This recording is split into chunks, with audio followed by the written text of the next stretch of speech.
Good morning, guys. It is a wet, yucky day. It's pouring. It has been pouring rain basically all night. It started about the time that I left the barn and it hasn't quit.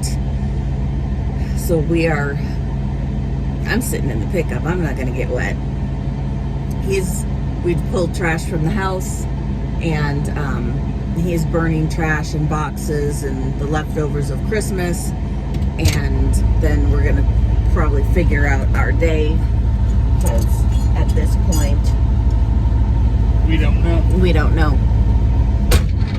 My plan is for him to tear up that carpet. If I took down my Christmas tree early just for him to tear up the carpet, he better be tearing up the carpet. But yeah, we really have no idea what the plans are. This rain, by Sunday, it should be done. By Sunday night.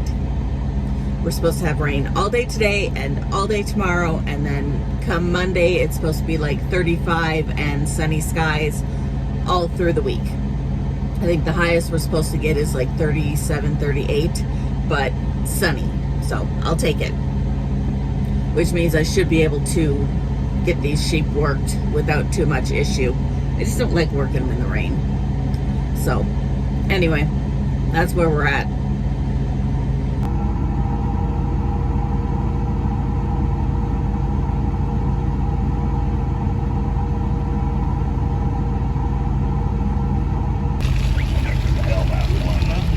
I don't know, but the duck's still with the geese. Is he a wild one that's been shot? I don't know, I can't tell. Wow, there's a bug here. He doesn't only have one leg. He does. Somebody stole his leg. I don't think so. I think he's holding it up.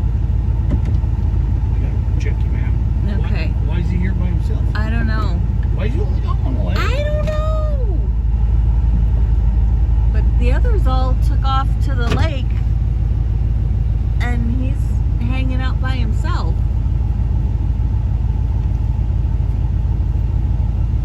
But I thought it was our goose, and Dude, where's your other leg, man? he just wasn't part of the crowd.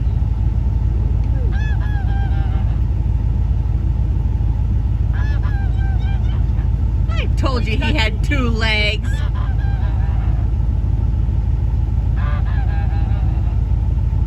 But it's not our goose. Our goose would have come at you. Well, that's probably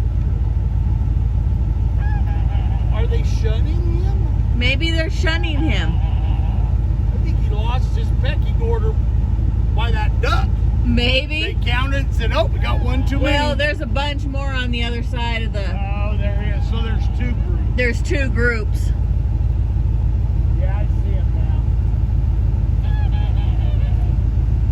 now. Lost his pecking order because of the duck.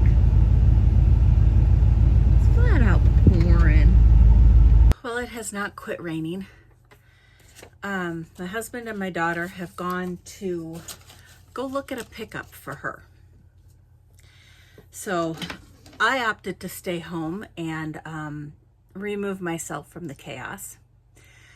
I've just spent the past probably 45 minutes trying to clean up some of the mess in the bathroom, because we just tend to use our bathroom drawer as a junk drawer, and we couldn't even open it anymore.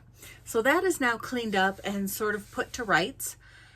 And I figure while I have some time, I need to make a couple templates on my computer for my gardening section in my planner.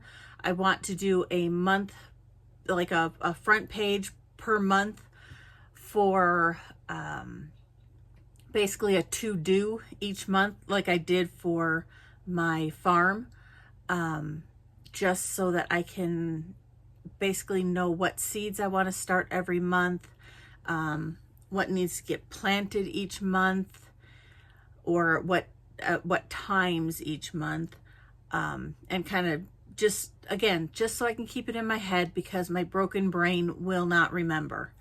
I can write it in the front of my planner, and I'll put it in a couple places, but I can write it on my dashboard or my monthly here, and then I can put it onto the weekly pages here, because I do look through this every day. But I can also, if I stick it in my garden section, when I flip to that, I can say, oh yeah, this is exactly what I need to do today, without it getting lost in the mess of everything else I have going on that month. That's why I like the separate sections as well. So I'm going to do that. And then I need to start, I do a reading journal every year. And last year, or this year, 2024 was the first year I actually like wrote stuff down. Usually I just kind of keep a running total of how many books I read in my planner. And so this year I wrote down like all the books that I have on my Kindle, and then I just marked them off, and the date that I finished reading them. I didn't bother with a start date, just a finish date. And I know I've read over 200 books. I don't know what my final total is, because we're not to the end of the year yet. But I need to make a new one for 2025. And then also in this one, it's a very simple, it's not like any super drawn out, but I do write down for my podcast. I just put down all my ideas on this side, and then on this side, this is already done for 2025. I have all the dates down, when it will be published, and then I'll put down what the topic was for that episode. And that will keep me on track. I did that in 2024 as well. So I kept everything here, and then my ideas here, and then you can see it kind of went away after I lost internet.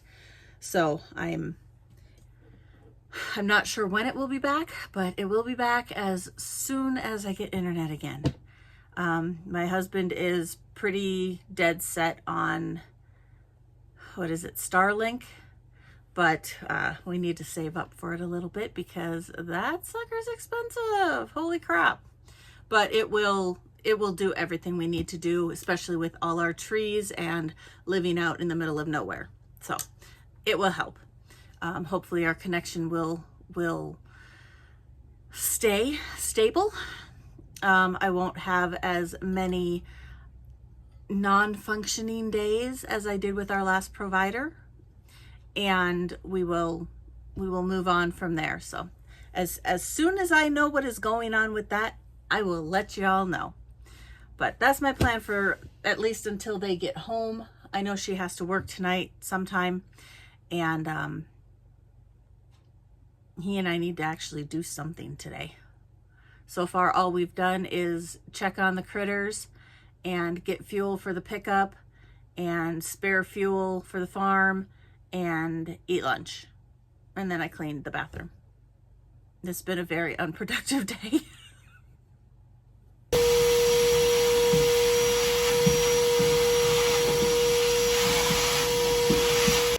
Herman. Too invested in eating. He is. He's good pig. This is February. Like February, late February, early March weather. This is not end of December weather. We are just soaked. I cannot believe how much rain we've got. I think just today alone, we've gotten like a half inch. Some years we don't get that all summer. Okay, I gotta feed the dogs, feed the cats. My husband's hauling hay, and we're supposed to get a whole nother day of this. Now that Christmas is over, gifts have been sent and opened and thoroughly appreciated, I can let you know that the big gift that I had been working on is, and that was this right here, which is a counted cross-stitch Christmas stocking that I made for my mother. And I have made stockings for my sister, my brother-in-law, and all 3 of their kids. I made them also for myself, my daughter, and my husband. And now I've made one for my mom. And then here you can see all of them that I made for my family in Wisconsin hanging up on the fireplace. So that was a nice thing to have finished. I was really sweating it by the end. I was not sure I was going to get it done. I'd been working on that thing basically since last Christmas. I had started in about January looking for patterns and not finding anything I liked. So then I started looking for designs that I could make into my own pattern, and finally found something that I liked enough. I knew the concept that I wanted. I wanted a fireplace with stockings on it, and the stockings, the kind of ugly colors that were the stockings on the fireplace on my mom's stocking, those were replicas of the stockings we as kids had growing up in my parents' house, and my aunt and my mom had made those for us growing up. And so I wanted to replicate those in the stocking. I did not have enough room to replicate the entire stocking, so I just went by this color scheme. But it took me, they usually anywhere from a year to a year and a half is what it takes for me to make a stocking. And so I was stressing a little bit trying to get this one done in time. And it was down to the wire, but I got it done. I got it sent, and that's all that matters. So now I don't need to worry about any more stockings from here on out, I don't think. Yeah, I just spent 10 minutes looking for that pitchfork that belongs over by the sheep, not the little piggy. Note to self, a few things I would very much like to get fixed before next winter. I want feed bunks in these outside pens, which we have talked about before. And I want to fix the skylights in the barn so it doesn't rain in the barn. Because Herman's made himself a nice little waller because it's raining in his pen.